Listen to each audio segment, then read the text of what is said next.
ఒక app release చేయబోతున్నాం. రాష్ట్రంలో ఎక్కడైనా కానీ ఎవరికైనా కానీ ఏ అధికారితో అయినా కానీ హరాస్మెంట్కి ఎవడైనా లోన్ అయితే ఆ యాప్ లేకపోయి యాప్ అడిగే క్వశ్చన్, నీకు ఏ రకంగా అన్యాయం జరిగింది అని. ఫలాని అధికారి నన్ను ఫలాని రకంగా ఫలాని వాడి ఇన్ఫ్లుయెన్స్లో నన్ను అన్యాయంగా నా మీద కేసు పెట్టి నన్ను చిత్రహింస పెట్టినాడు అని చెప్పి ఎవడైనా కూడా యాప్ ద్వారా ఆ అధికారి పేరు దగ్గర నుంచి ఆయనకు జరిగిన ఏ పరిస్థితుల్లో ఆయన ఏ రకంగా ఇబ్బంది పడ్డాడు అనేది ఆయన చెప్పొచ్చు. ఆయన దగ్గర ఏదైనా ఆధారాలు ఉంటే ఆ ఆధారాలు కూడా ఆయన అప్లోడ్ చేసే ఫెసిలిటీ కూడా కల్పిస్తా ఉన్నాం.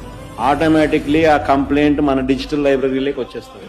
రేపొద్దున మనం ముఖ్యమంత్రి అయిన తర్వాత ఆ డిజిటల్ లైబ్రరీ మనం ఓపెన్ చేస్తాం. అవి ఓపెన్ చేసి ఎవడెవడైతే మన కార్యకర్తలను అన్యాయం చేసినా వాళ్ళందరినీ కూడా చట్టం ముందర ఏ రకంగా నిలబెట్టానో ఆ రకంగా నిలబెట్టించి అందరినీ కూడా సినిమా చూపించే కార్యక్రమం ఉంటుంది. వాళ్ళు చేసినవన్నీ కూడా వడ్డీతో సహా ఏదైతే నువ్వు ఎత్తుతున్నావో అదే పండుగ. ఇక్కడ కూడా మనం అన్యాయం చేయడం లేదు.